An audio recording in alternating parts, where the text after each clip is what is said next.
Hi guys, എൻ്റെ പേര് ലൂക്ക Ancy.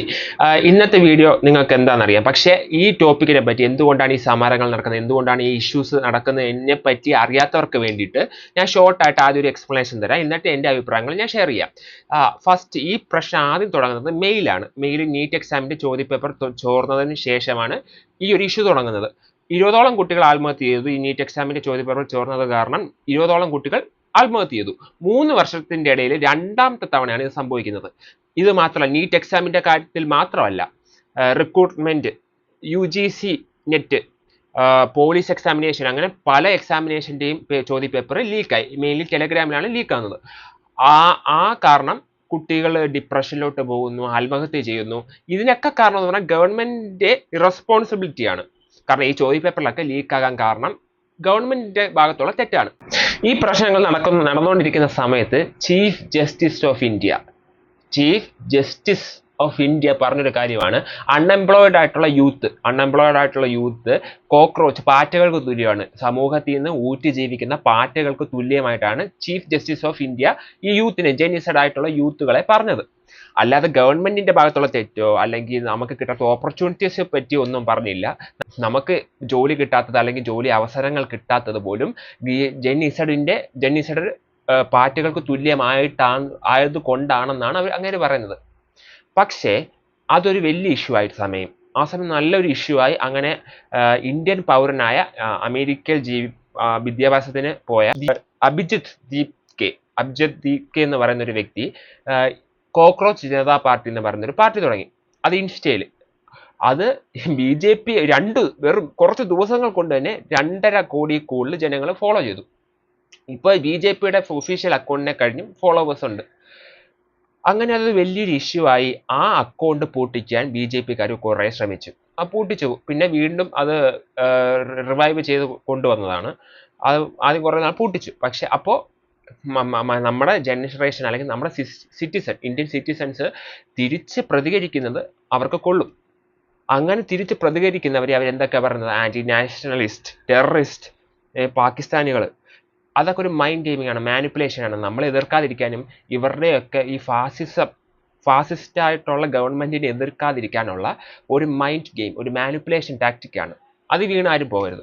June 6 തൊട്ടാണ് ഈ സമരം തുടങ്ങിയത്. ജൂൺ 6 തൊട്ട് ഡൽഹിയിലെ ജന്തർ മന്ദർ എന്ന് പറയുന്ന സ്ഥലത്ത് തൊട്ടാണ് ഈ സമരം തുടങ്ങിയത്.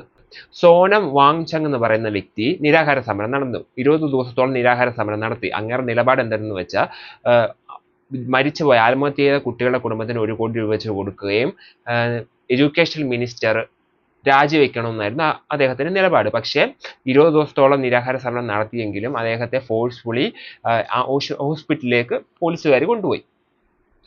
അതല്ല, ഏറ്റവും നമുക്ക് ഒട്ടും അംഗീകരിക്കാൻ പറ്റാത്ത വേറൊരു കാര്യം എന്തെന്ന് വെച്ചാൽ, സമാധാനപൂർവ്വമായി സമരം ചെയ്യുന്ന കുട്ടികൾ, അവരെ പോലീസ് വന്ന് ആണും പെണ്ണും ഒന്നും വ്യത്യാസമില്ലാതെ എല്ലാവരും ഉപദ്രവിക്കുക, പ്രായഭേദം വ്യത്യാസമില്ലാതെ എല്ലാവരും ഉപദ്രവിക്കുക. പീസ്ഫുള്ളി പ്രൊട്ടസ്റ്റ് ചെയ്ത കുട്ടികളെയും വ്യക്തികളെയൊക്കെ ഒന്ന് ആലോചിച്ച് നോക്ക്.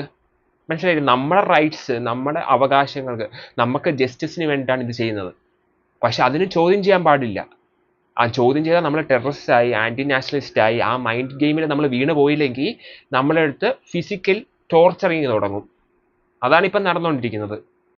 ഇപ്പം നിങ്ങൾ BJP സപ്പോർട്ടർ ആണെങ്കിലും അല്ലെങ്കിൽ എക്സ്ട്രീം ഹിന്ദു വിശ്വാസികളാണെങ്കിലും ആരാണെങ്കിലും ഇതിന് എതിർത്തേ നിൽക്കാവുള്ളൂ. ഈ ഗവൺമെന്റിന്റെ ഈ പ്രവർത്തിക്ക് എതിർത്തേ നിൽക്കാവുള്ളൂ. കാരണം എന്ന് പറഞ്ഞാൽ, നിങ്ങളിപ്പോൾ BJP സപ്പോർട്ടർ ആണെങ്കിലും ഹിന്ദു വിശ്വാസി ആണെങ്കിലും at the end of the day നമ്മൾ സാധാരണക്കാരാണ്. മനസ്സിലായില്ലേ? ഗവൺമെന്റ് റിലീജിയസ് പൊളിറ്റിക്സ് ഉപയോഗിച്ച് മനുഷ്യനെ ബ്രെയിൻ വാഷ് ചെയ്യാനാണ് ശ്രമിക്കുന്നത്. റിലീജിയസ് പൊളിറ്റിക്സും നാഷണലിസ്റ്റ് പൊളിറ്റിക്സും, മനസ്സിലായില്ലേ?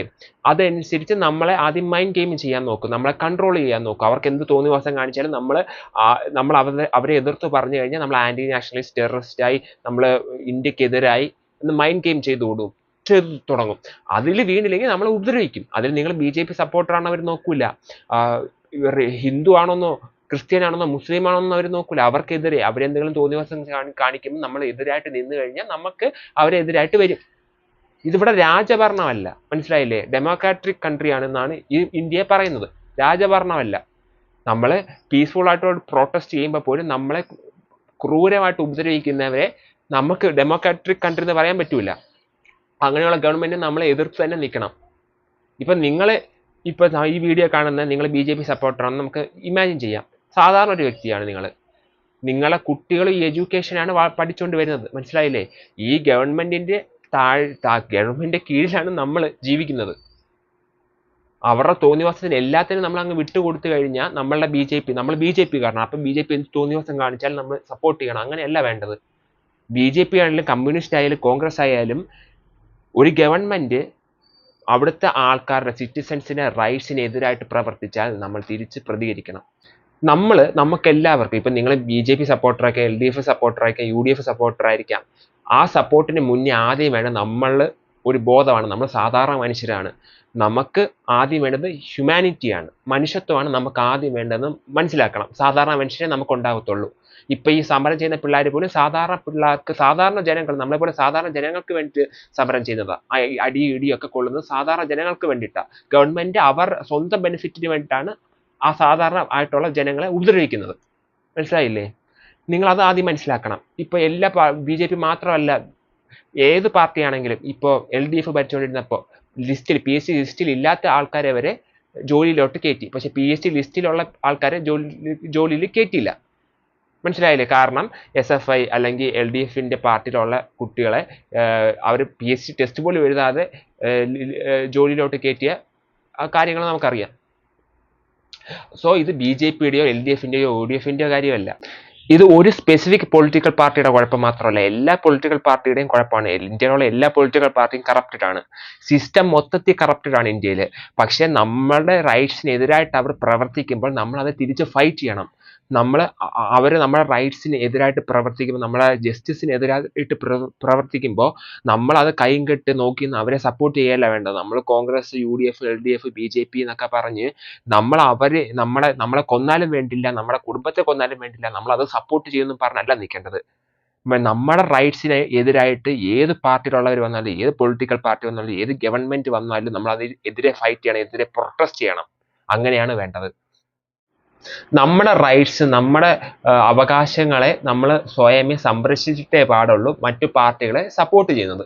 മറ്റു പാർട്ടികൾ, നമ്മൾ സപ്പോർട്ട് ചെയ്യുന്ന നമ്മുടെ പാർട്ടികൾ നമ്മുടെ അവകാശങ്ങൾക്കും നമ്മുടെ ജസ്റ്റിസും അല്ലെങ്കിൽ നമ്മുടെ കുടുംബത്തിലുള്ളവരുടെ അവകാശങ്ങളും ജസ്റ്റിസും എടുത്തു മാറ്റുന്നവരാണെങ്കിൽ നമ്മൾ അതിനെ പ്രതികരിക്കണം. ഇപ്പം നിങ്ങൾ വീഡിയോ ഇറക്കണം അല്ലെങ്കിൽ നിങ്ങൾ ഡൽഹി പോയി സമരം ചെയ്യണമെന്നല്ല ഞാൻ പറയുന്നത്.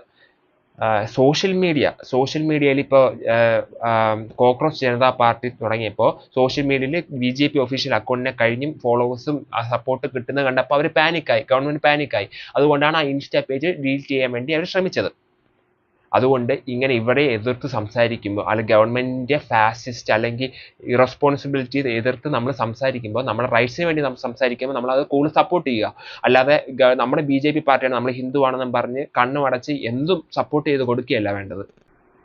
ഞാൻ നേരത്തെ പറഞ്ഞ പോലെ ഇത് കോൺഗ്രസോ BJP തമ്മിലുള്ള ഫൈറ്റ് അല്ല, ഇത് മുസ്ലിമോ ഹിന്ദുവോ തമ്മിലുള്ള ഫൈറ്റ് അല്ല, ഇത് മനുഷ്യന്റെ അവകാശങ്ങളും കറപ്ഷനും തമ്മിലുള്ള ഫൈറ്റാണ്. മനസ്സിലായില്ലേ? അതാണ് ഇവിടെ നടക്കുന്നത്. പിന്നെ ഞാൻ ഒരു കാര്യം ചോദിക്കട്ടെ, ഇപ്പം നമ്മൾ LD ക്ലർക്ക് അല്ലെങ്കിൽ എന്താ പറയുക, ജസ്റ്റ് ഒരു പിയൂൺ, ഗവൺമെന്റിന്റെ എന്തൊരു ജോലിക്കും നമ്മൾ ടെസ്റ്റ് എഴുതണം. ഗാന്ധിജിയുടെ അച്ഛൻ്റെ കഥകൾ തൊട്ട് നമ്മൾ ഒരു പ്രയോജനമില്ലാത്ത എല്ലാം നമ്മൾ കാണാതെ പറ്റി ടെസ്റ്റ് എഴുതണം. ഈ രാജ്യം ഭരിക്കാനോ അല്ലെങ്കിൽ എഡ്യൂക്കേഷണൽ മിനിസ്റ്റർ ആവാനോ ഒരു ടെസ്റ്റും വേണ്ട. ഗവൺമെന്റിന്റെ ഏതൊരു ജോലിക്കും, ജസ്റ്റ് ഒരു പിയൂൺ ആണെങ്കിലും LD ക്ലർക്ക് ആണെങ്കിലും നമ്മളതിന് മാത്സ് പഠിക്കണം, ഫിസിക്സ് പഠിക്കണം, ചരിത്രം പഠിക്കണം, ഭൂമിശാസ്ത്രം പഠിക്കണം, ജനിച്ചവരുടെ ഒക്കെ ഡേറ്റ് കാണാതെ പഠിക്കണം. പക്ഷെ രാജ്യം ഭരിക്കുന്നവന് മാത്രം ഒരു ടെസ്റ്റും പഠിക്കണ്ട, ഒരു ക്വാളിഫിക്കേഷനും വേണ്ട, കണ്ട ചായക്കടക്കാരനെ വരെ രാജ്യം ഭരിപ്പിക്കാൻ നമ്മൾ ഏൽപ്പിക്കും. എഡ്യൂക്കേഷൻ മിനിസ്റ്ററിന് എഡ്യൂക്കേഷൻ ഇല്ലെങ്കിലും കുഴപ്പമില്ല. എൻ്റെ ഒരു അഭിപ്രായത്തിൽ ഇലക്ഷന് നിൽക്കണം, പാർട്ടിയിൽ ഇലക്ഷന് നിൽക്കണം എന്ന് താല്പര്യമുള്ളവർക്ക് വേണ്ടിയിട്ടൊരു ടെസ്റ്റ് കൊണ്ടുവരട്ടെ. അത് ലൈവ് ബ്രോഡ്കാസ്റ്റ് ആയിട്ട് നടത്തണം, അല്ലെങ്കിൽ അതിലും കറപ്ഷൻ ഉണ്ടാകും. എല്ലാവർക്കും കാണക്ക രീതിയിൽ ലൈവ് ബ്രോഡ്കാസ്റ്റ് ആയിട്ട് നടത്തണം. ആ ടെസ്റ്റിൽ, അങ്ങനെ ഒരു ടെസ്റ്റ് നടത്തുമ്പോൾ ആ ടെസ്റ്റിൽ ക്വാളിഫൈ ആകുന്ന അല്ലെങ്കിൽ പാസ്സാകുന്ന വ്യക്തികൾക്ക് മാത്രമേ ഇലക്ഷന് നിൽക്കാൻ പറ്റുള്ളൂ എന്നുള്ളൊരു സിസ്റ്റം കൊണ്ടുവരണം. ആ ടെസ്റ്റിൽ അവർ ക്വാളിഫൈ ആയാൽ മാത്രം അവർക്ക് ഇലക്ഷന് നിൽക്കാനുള്ള ക്വാളിഫിക്കേഷൻ ഉണ്ടാകാൻ പാടുള്ളൂ.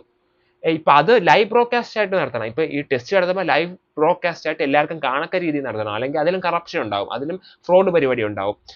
ഒരു ടെസ്റ്റ് നടത്തുക, ആ ടെസ്റ്റിൽ പാസ്സാകുന്നവർ മാത്രം, അല്ലെങ്കിൽ അവർക്ക് ഈ രാജ്യം ഭരിക്കാനുള്ള ക്വാളിഫിക്കേഷൻ, ബേസിക് ക്വാളിഫിക്കേഷനും പ്രാപ്തി ഉണ്ടെന്ന് തെളിയിക്കുന്ന ഒരു ടെസ്റ്റ്, അത് ലൈവ് ബ്രോഡ്കാസ്റ്റ് എല്ലാവർക്കും കാണക്ക രീതിയിൽ നടത്തുക. അതിൽ പാസ്സാകുന്ന, ക്വാളിഫൈ ആകുന്നവർക്ക് മാത്രമേ ഇലക്ഷനിൽ നിൽക്കാൻ പാടുള്ളൂ, ഇലക്ഷൻ നിൽക്കാൻ ക്വാളിഫൈ ആകാൻ പാടുള്ളൂ എന്നുള്ളൊരു സിസ്റ്റം കൊണ്ടുവന്നാൽ കുറച്ചും കൂടെ ബെറ്റർ ആവും. അല്ലെങ്കിൽ അണ്ടനെയും അടകോടനെയും, ഒരു കഴിവില്ലാത്തതിനെയും, ഒരു ബേസിക് ക്വാളിഫിക്കേഷൻ ഇല്ലാത്തവനെയും, ഒരു എഡ്യൂക്കേഷൻ ഇല്ലാത്തവനെയൊക്കെ എഡ്യൂക്കേഷൻ മിനിസ്റ്ററും അല്ലാത്ത മിനിസ്റ്ററും ആക്കിയാൽ നമ്മുടെ രാജ്യം മുടിഞ്ഞു പോകത്തേ ഉള്ളൂ. അല്ലാതെ ഞാൻ പറഞ്ഞ പോലെ ഒരു ടെസ്റ്റ് കൊണ്ടുവരട്ടെ, ഒരു ബേസിക്, ഏത് ഗവൺമെന്റ് ജോലിക്കും ടെസ്റ്റ് ഇല്ലേ, അതുപോലെ നമ്മുടെ രാജ്യം ഭരിക്കാൻ പ്രാപ്തിയുണ്ട്, അവരുടെ ബേസിക് ക്വാളിഫിക്കേഷൻ ഉണ്ടെന്ന് തെളിയിക്കുന്ന ഒരു ലൈവ് ബ്രോഡ്കാസ്റ്റ് ആയിട്ട് ഒരു ടെസ്റ്റ് കൊണ്ടുവരട്ടെ. അപ്പോൾ ആ ടെസ്റ്റിൽ ക്വാളിഫൈ ആകുന്ന, പാസ്സാവുന്നവർക്ക് മാത്രമേ ഇലക്ഷന് നിൽക്കാനുള്ള ക്വാളിഫിക്കേഷൻ ആവട്ടെ. അതല്ലേ ബെറ്റർ ആയിട്ടുള്ളൊരു സിസ്റ്റം. അതെൻ്റെ ഒരു ഒപ്പീനിയൻ ആണ് ഗൈസ്. അങ്ങനെ കൊണ്ടുവന്നാൽ കുറച്ചും കൂടെ ബെറ്റർ ആയിരിക്കും. നമ്മുടെ രാജ്യം ഭരിക്കുന്നവർക്ക് കുറച്ചും കൂടെ വിവരമുള്ളതും വിദ്യാഭ്യാസമുള്ളവരൊക്കെ വന്നാൽ കുറച്ചും കൂടെ നമ്മുടെ രാജ്യം ബെറ്റർ ആവത്തേ ഉള്ളൂ. അല്ലെങ്കിൽ നമ്മൾ ഇങ്ങനെ ജീവിക്കേണ്ടി വരും, ഇതുപോലത്തെ ഒരു ബ്രോക്കൺ സിസ്റ്റത്തിൽ. അത് ഞാൻ മുമ്പ് പറഞ്ഞ പോലെ നിങ്ങൾ BJP ആണോ, LDF ആണോ, UDF ആണോ, ഹിന്ദു ആണോ, മുസ്ലിം ആണോ, ക്രിസ്ത്യനോ, അതിലൊന്നുമല്ല ഇതിൽ കാര്യം. നമ്മളെ റൈറ്റ്സ് ആണ് നമുക്ക് മുഖ്യം, നമ്മുടെ ജസ്റ്റിസ് ആണ് നമ്മുടെ മുഖ്യം, അല്ലാതെ പാർട്ടിയോ ഗവൺമെന്റോ അല്ല. നമുക്ക് രാജ്യം മുഖ്യമാണ്, പക്ഷെ നമ്മുടെ ഗവൺമെന്റ് അല്ല നമ്മുടെ രാജ്യം. നമ്മുടെ ഗവൺമെന്റ് നമ്മുടെ റൈറ്റ്സിന് എതിരായിട്ട് നിൽക്കുമ്പോൾ നമ്മൾ അത് ചോദ്യം ചെയ്താൽ നമ്മൾ ആന്റി നാഷണലിസ്റ്റ് അല്ല ആവുന്നത്. ഗവൺമെന്റ് അല്ല രാജ്യം. നമ്മുടെ രാജ്യം നമ്മുടെ ജനങ്ങളുടെ രാജ്യമാണ്. മനസ്സിലായി? ഇന്ത്യ എന്ന് പറഞ്ഞാൽ ജനങ്ങളുടെ രാജ്യമാണ്, ഗവൺമെന്റിന്റെ രാജ്യമല്ല. അത് എപ്പോഴും മനസ്സിലാക്കുക.